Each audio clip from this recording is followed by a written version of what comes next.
क्या चुनाव आयोग अब पूरी तरह सरकार के कंट्रोल में है या विपक्ष की भूमिका सिर्फ औपचारिकता बनकर रह गई है? और क्या देश के सबसे बड़े लोकतांत्रिक संस्था की निष्पक्षता पर खुद सुप्रीम कोर्ट सवाल उठा रहा है? आज हम बात करेंगे उसी सुनवाई की जिसने केंद्र सरकार के चुनाव आयुक्त नियुक्त प्रक्रिया पर बड़ा संवैधानिक सवाल खड़ा कर दिया है।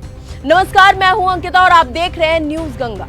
दरअसल मामला चुनाव आयोग के मुख्य चुनाव आयुक्त यानी कि सीईसी और चुनाव आयुक्तों की नियुक्ति से जुड़े 2023 के कानून का है। सुप्रीम कोर्ट में इस कानून को चुनौती दी गई है और सुनवाई के दौरान अदालत ने केंद्र सरकार से बेहद तीखे सवाल पूछे।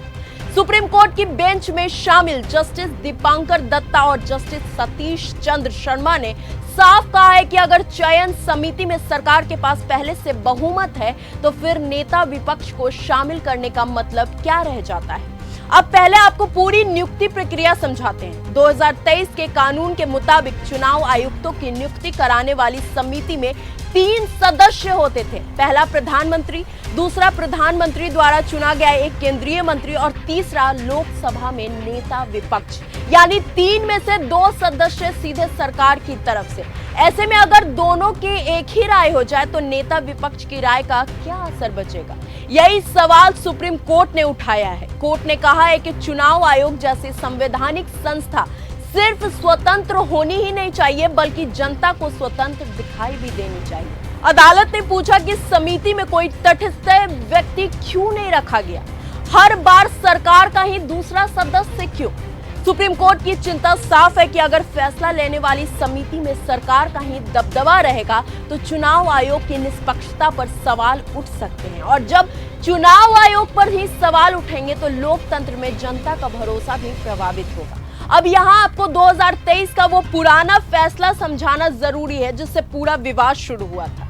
मार्च 2023 में सुप्रीम कोर्ट की संविधान पीठ ने अनूप बरनवाल मामले में फैसला दिया था कि जब तक संसद नया कानून नहीं बनाती तब तक चुनाव आयुक्तों की नियुक्ति प्रधानमंत्री, नेता विपक्ष और भारत के मुख्य न्यायाधीश यानी कि सीजेआई की समिति करेगी। उस समय कोर्ट का मकसद यही था कि सरकार का एक तरफा नियंत्रण ना रहे और प्रक्रिया संतुलित दिखाई दी। लेकिन बाद में केंद्र सरकार नया कानून लेकर आई और इसमें सीजेआई को हटाकर उनकी जगह केंद्रीय मंत्री को शामिल कर दिया गया।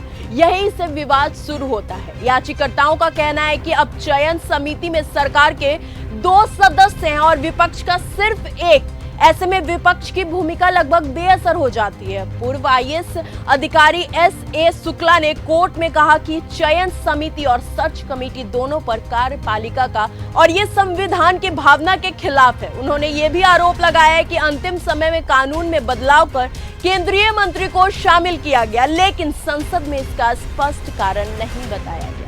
वहीं केंद्र सरकार की तरफ से अटॉर्नी जनरल ने दलील दी कि संविधान के अनुच्छेद 324 के तहत संसद को पूरा अधिकार है कि वो नियुक्ति प्रक्रिया तय करे।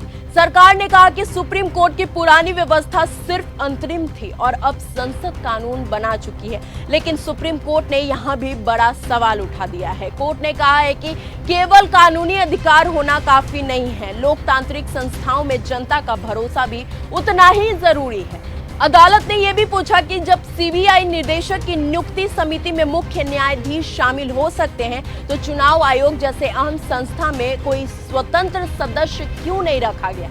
यानी अब मामला सिर्फ एक कानून का नहीं रह गया। ये सवाल देश के लोकतांत्रिक संस्थाओं की स्वतंत्रता, चुनावी निष्पक्षता और जनता के भरोसे का बन चुका है। अब आने वाली सुनवाई में सुप्रीम कोर्ट ये तय करेगा कि 2023 का कानून संविधान की मूल भावना के अनुरूप है या फिर नहीं। और सबसे बड़ा सवाल यही रहेगा कि क्या चुनाव आयोग की नियुक्ति प्रक्रिया सच में निष्पक्ष दिखती है या फिर विपक्ष की मौजूदगी सिर्फ दिखावे तक सीमित रह जाती है। फिलहाल इस पूरे मुद्दे पर आपकी क्या राय है? क्या चुनाव आयोग की चयन समिति में किसी तटस्थ सदस्य को होना चाहिए? हमें कमेंट करके अपनी राय आप जरूर बताएं।